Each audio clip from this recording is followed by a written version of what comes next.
aktivizēsim tā saucamo needle testu uz Audi Q5. Tagad ieslēdzot aizdedz mums ir kas?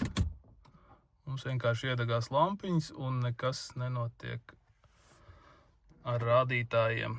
Tagad pieslēdzam launču, izvēlamies sistēmu, izvēlamies instrumentu paneli.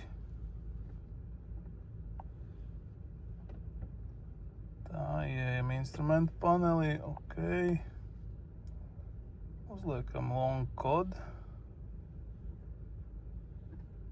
Tagad ieejam te, kanceliņš.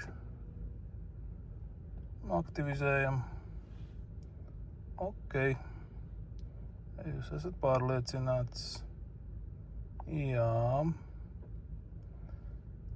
Kodēšana ir notikusi. Tā, viss izējam ārā.